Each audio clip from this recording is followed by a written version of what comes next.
Good morning friends, তোমরা সবাই কেমন আছো? আশা করি ভালো আছো, সুস্থ আছো। আমিও ভালো আছি। আর এই আজকে আবারও এটা হচ্ছে টাইম ব্লগে আমাদের সবাইকে স্বাগত জানাচ্ছি। অনেকে টেবিল গোলাপও বলে থাকে। ভালো লাগবে। তো সকালবেলায় প্রচুর বৃষ্টি পড়ছে, পুরো অন্ধকার করে রেখেছে। তো তোমাদেরকে তো দেখালাম। আর আমার ওই ফুলের গাছে খুব সুন্দর ফুল হয়েছে, সেটাও দেখালাম। তো আমি আজকে একটু তাড়াতাড়ি ঘুম থেকে উঠেছি, ওই সকাল 5:45 নাগাদ। তো ঘুম থেকে উঠেই প্রথমে ফ্রেশ হয়ে নিলাম। ফ্রেশ হয়ে যে বাসনগুলো একটু ধুয়ে নিচ্ছি। আর বৃষ্টি তো খুব হচ্ছে, আর বাইরে ওই যে পর্দাটা দেখছো সেটা নামিয়ে দেওয়া আছে, কারণ প্রচণ্ড হাওয়াও দিচ্ছে, জল ঢুকছে। তো যাতে জল না ঢুকে তার জন্য ওটা নামিয়ে দেওয়া হয়েছে। আর বাইরে প্রচুর বৃষ্টি, পুরো কালো অন্ধকার করে রেখেছে। বৃষ্টি তো গুঁড়ি গুঁড়ি হচ্ছে, কখনো জোরে হচ্ছে। তো এখন মনে হচ্ছে যে না বর্ষাকাল। তারপরে যে তোমাদের সাথে কথা বলে বলে বাসনগুলো, যত বাসন ছিল সব ধুয়ে নিচ্ছি।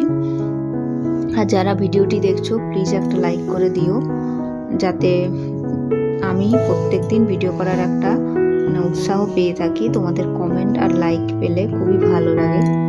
তো এই যে বাসনগুলো ধোয়া হয়ে গেল, এরপর হচ্ছে একটু এই জায়গাটা পরিষ্কার করে নেব, কারণ কালকে রাত্রেবেলায় রান্না বান্না হয়েছে, তো এই জায়গাটা পরিষ্কার করা হয়নি।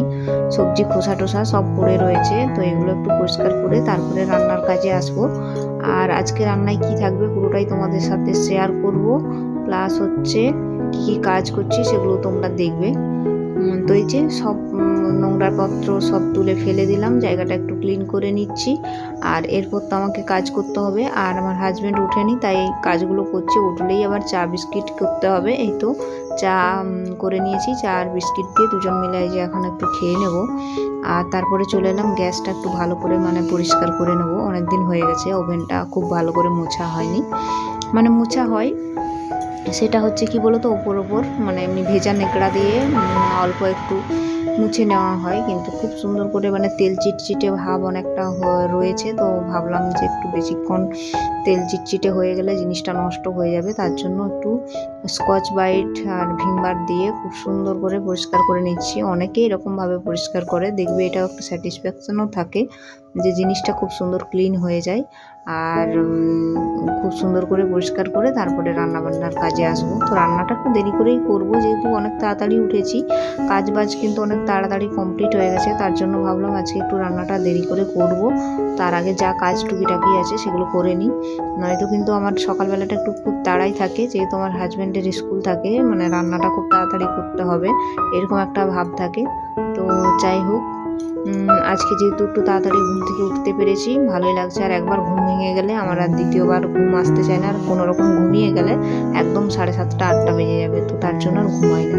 তো দেখো, তোমাদের সাথে কথা বলে বলে গ্যাসটা পরিষ্কার করে নিলাম।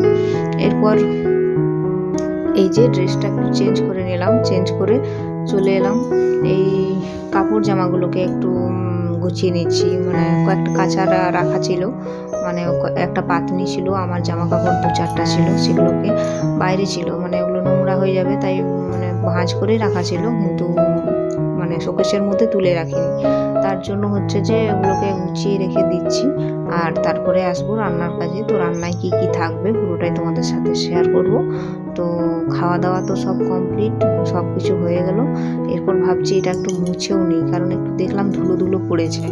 কাঁচের জিনিস তো, কাঁচগুলোতে একটু হালকা ধুলো পড়লে বোঝা যায়, জানো তো। তো হয়ে গেল প্রায় 1 সপ্তাহ 2 সপ্তাহ নাগাদ পরিষ্কার করিনি। তো তার জন্য ভাবছি যে একটু ভালো করে মুছে নিই সাইডগুলো, তাহলে জিনিসটাও ভালো থাকবে। আর যেহেতু হাতে সময় আছে, এখন ঘড়ির কাঁটায় বাজে ওই সকাল 6:45 মতো ধরে নাও, এখনও কিন্তু 7টা বাজেনি। তো ভাতটা ওইদিকে আমি বসিয়ে এসেছি আর কি, ভাত বসিয়ে দিয়েছি, ভাতটা হচ্ছে, তরকারি করব। আর এদিকে এই কাজটা একটু করে নিই, তারপরে গিয়ে তরকারিগুলো করব। আর তোমরা যারা আমার চ্যানেলটা সাবস্ক্রাইব করে রেখেছো তাদেরকে আমি অসংখ্য ধন্যবাদ জানাই। আর যারা প্রতিদিন আমার ভিডিও দেখো তাদেরকে তো মানে কি বলবো, অসংখ্য ধন্যবাদ জানানো খুব কম। সত্যি যে সময় বের করে আমার ভিডিও দেখে, সেটাই আমার কাছে অনেক। তারপরে এই যে রান্নার কাজে এলাম, বলছিলাম না ভাতটা বসিয়ে দিয়েছি, তো ভাত হচ্ছে আর ডাল কিন্তু হয়ে গেছে। কড়াইটা দেখে বুঝতেই পারছো, ডালটা করে নিয়েছি, তো সেটা তোমাদের সাথে শেয়ার করিনি। এই যে ভেন্ডি কেটে রেখেছিলাম, ভেন্ডি একটু সর্ষে বাটা দিয়ে করব।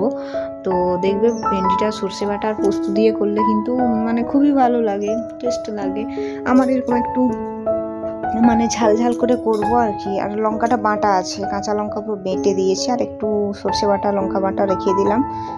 কারণ মাছ আসলে একটু মাছ নেবো ভেবেছি। প্রত্যেক দিন ডিম খাচ্ছি, মাংস চিকেন খাচ্ছি, সবই খাচ্ছি, মাছটা কম খাওয়া হচ্ছে, তো মাছটা খেতে হবে। তো এইটা দেখো, এই যে করে নিলাম, খুব সুন্দর হয়েছিল।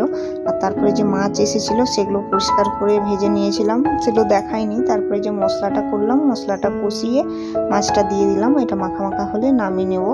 তো খেতে কিন্তু খুব টেস্ট হয়েছিল। তো আজকের পর্বটা তোমাদের কীরকম লাগলো অবশ্যই কমেন্টে জানাবে।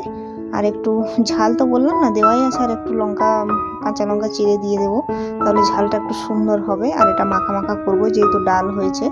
তো বন্ধুরা, আজকের পর্বটা এখানেই রাখলাম, দেখা হবে আগামী পর্বে। ততক্ষণে সবাই সুস্থ থাকবে, ভালো থাকবে।